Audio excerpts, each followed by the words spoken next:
दोस्तों नमस्कार, जय श्री राम। कैसे हैं आप? उम्मीद है आप ठीक होंगे।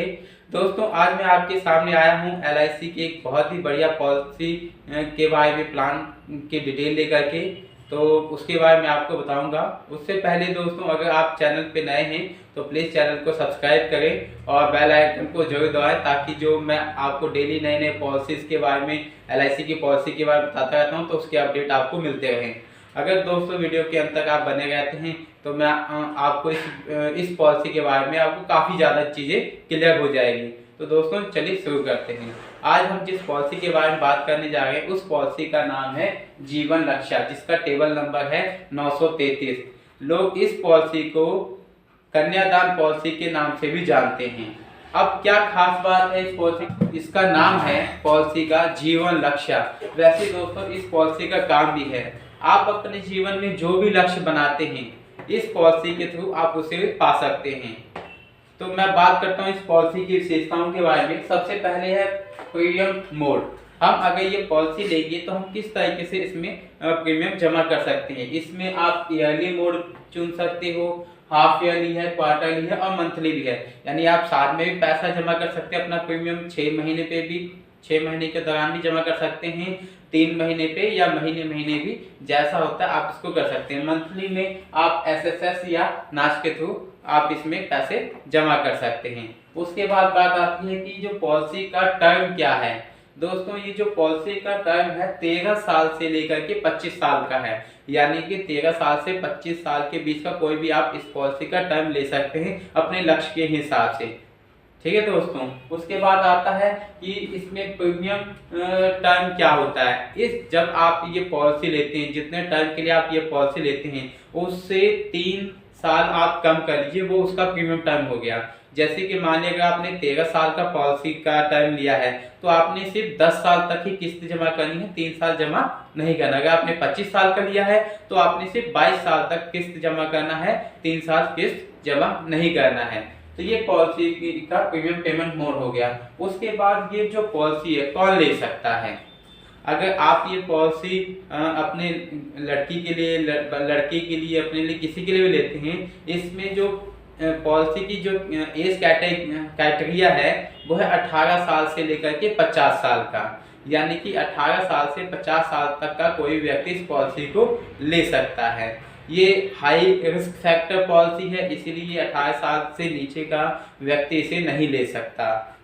उसके बाद बात करते हैं कि ये सम एश्योर्ड इसका क्या होगा, मतलब कितने तक का हम बीमा ले सकते हैं। तो ये बीमा कम से कम 1 लाख का आप ले सकते हैं।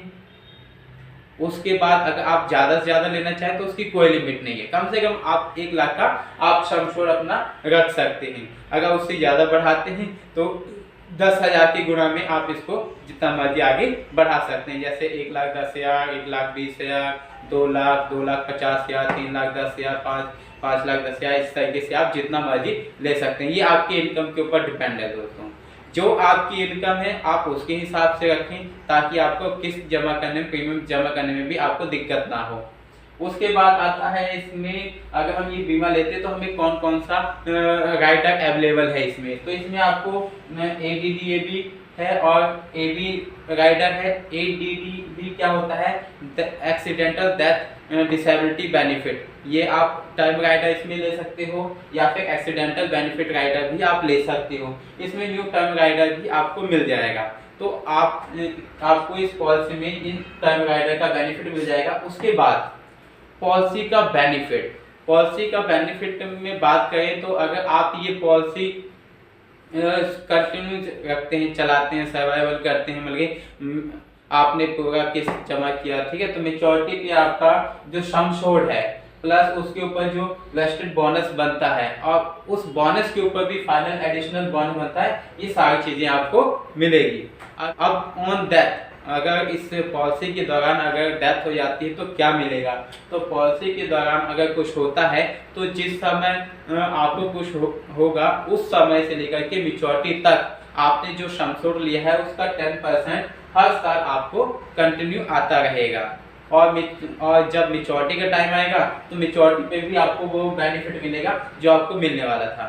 यानी कि इसी पर्पस के लिए जीवन लक्ष्य इस प्लान का नाम है। आप जो आपने बीमा करवा लिया, आप उसका किस्त कंटिन्यू कर रहे हो, अगर बीच में अगर आपको कुछ होता है तो आपकी जो नॉमिनी है उसको आपके सम एश्योर्ड का 10% आप हर साल मिलता ही रहेगा मैच्योरिटी तक। मैच्योरिटी के बाद वो पैसा भी मिलेगा जो मिलना था, यानी कि आप हो या ना हो, ये मैच्योरिटी का बेनिफिट जो है आपको मिलेगा। तो अब क्या है, इस प्लान को ना डिटेल में एग्जांपल के तौर पे समझ लेते हैं। ठीक है, तो एग्जांपल के तौर पे समझते हैं। मान लेते हैं व्यक्ति है रमेश, उसकी एज 30 साल है। अब वो सम एश्योर्ड 5 लाख का चूज करता है और वो उसका जो पॉलिसी टाइम है वो 25 साल के लिए चूज करता है। यानी कि रमेश 30 साल की उम्र है, 5 साल का सम एश्योर्ड लेता है, 25 साल का टाइम लेता है, तो उसको जो प्रीमियम है उसको मात्र 22 साल तक जमा करना है। अगर वो साल में अगर किस्त देना चूज करता है तो उसको जमा करना होगा 23,423 रुपए। अगर वो हाफ ईयरली यानी कि 6 महीने पे किस्त जमा करता है तो उसे 11,836 रुपए हर 6 महीने के बाद जमा करना होगा। अगर वो क्वार्टरली चूज करता है तो 5,979 रुपए उसको देना होगा। अगर वो मंथली चूज करता है तो महीने में उसका 1993 रुपए बनता है, 2000 के लमसम उसका बनता है। इस तरीके से वो किस्त को बिहेव कर सकता है, मतलब जमा कर सकता है। अगर वो कंटिन्यू इस तरीके से 22 साल तक जमा करता है तो देखते हैं उसने टोटल कितना पैसा जमा कर दिया।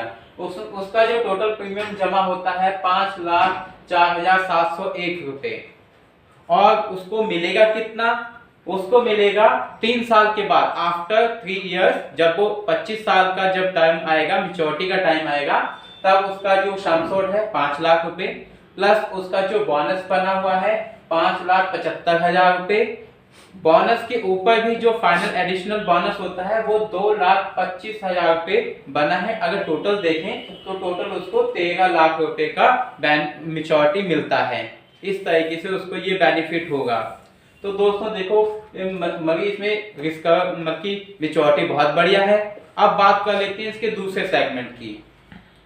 अगर ये व्यक्ति रमेश जिसने 25 साल का टर्म चूज किया है, अगर 25 साल के टर्म में किसी भी समय, चाहे वो पहले साल हो, 5वें साल हो, 10वें साल हो, किसी भी समय अगर उसके साथ कुछ मिसहैपनिंग होती है तो उसको क्या बेनिफिट होगा। सबसे पहले अगर उसको जो क्लेम मिलेगा, जो अगर नेचुरल डेथ से कुछ होता है तो 5,50,000 रुपए मिलेगा। अगर एक्सीडेंटली कुछ होता है तो 10,50,000 उसकी नॉमिनी को मिलेगा। प्लस जो उसकी जो प्रीमियम है, वो किस्त है, वो माफ हो जाएगा। उसकी नॉमिनी को ये पॉलिसी बल्कि किस्त जमा नहीं करना पड़ेगा और प्लान भी ये बंद नहीं होगा। ये प्लान 25 साल तक कंटिन्यू चलता रहेगा और किस्त माफ।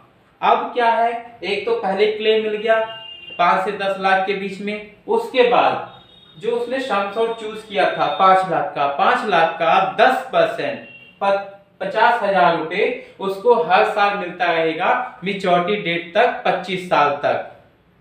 ठीक है दोस्तों, और जब 25वां साल आएगा, 25वें साल में जो उसको मैच्योरिटी मिलना था 13 लाख का, वो 13 लाख उसको फिक्स से मिलेगा।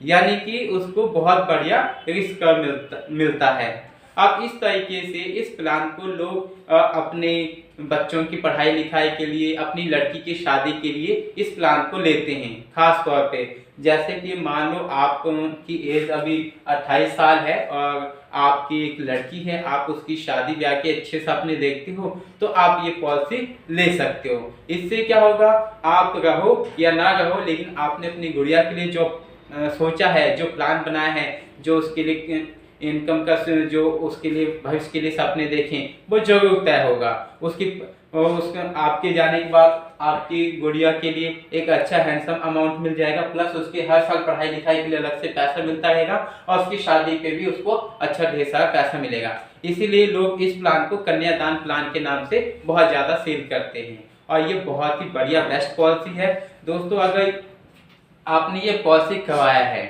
ठीक है दोस्तों, तो सबसे इम्पोर्टेंट बात क्या है कि आप इसका जो प्रीमियम है अपनी इनकम के हिसाब से ही सिलेक्ट कीजिए। कई लोग क्या होते हैं, बड़ी पॉलिसी, बड़ा प्रीमियम की पॉलिसी ले लेते हैं, 1 साल 2 साल चलाते हैं, फिर आगे नहीं चला पाते तो उनको नुकसान हो जाता है। दोस्तों अब इसमें क्या है, आप LIC की ये जो पॉलिसी है, अगर आप इसको सरेंडर करना चाहते हैं किसी भी कारण से, अगर आप आगे नहीं बढ़ा सकते, सरेंडर करना चाहते हो, तो कम से कम आपको 2 साल का पीरियड होता है, 2 साल के बाद ही आप इसको सरेंडर कर सकते हैं। और उसके बाद इसमें लोन की भी फैसिलिटी है, आपको इनकम टैक्स की बेनिफिट है, और तरह के राइडर्स के भी आपको बेनिफिट मिल जाता है। मतलब कहीं काफ़ी कुछ मिला के इस प्लान में आपको बहुत सारा बेनिफिट मिल जाता है। लेकिन दोस्तों हम जब भी बीमा करवाते हैं उसको सरेंडर करवाने के लिए नहीं करवाते हैं। आप LIC का कोई भी बीमा करवाओ, आप ये सोच के कतई नहीं चलना कि मैंने उसे सरेंडर करवाना है, क्योंकि प्लान चाहे कोई भी हो, अगर आप उसको सरेंडर करवाते हो तो उसमें आपको काफ़ी ज़्यादा नुकसान होता है। तो ऐसा नहीं करना है, मतलब ज़्यादा तो नहीं होता लेकिन थोड़ा बहुत नुकसान हो ही जाता है, क्योंकि हमने LIC के साथ एक एग्रीमेंट किया है। LIC हमारे पैसों को मल्टीपल जगह पे इन्वेस्ट करते ताकि वो हमें एक अच्छा रिटर्न दे सके। अगर हम समय से पहले लेंगे तो कॉन्ट्रैक्ट टूट जाता है, तो इस वजह से हमें नुकसान होता है। तो दोस्तों आई होप मेरी बात आपको समझ में आई होगी, और अगर आपने कुछ क्वेश्चन वगैरह करना है तो आप मेरे को कमेंट कर सकते हो, या मेरे इस नंबर पे आप मेरे से बात कर सकते हो। और दोस्तों यहाँ तक वीडियो देखने के लिए आपका तहे दिल से बहुत बहुत धन्यवाद। Thank you very much.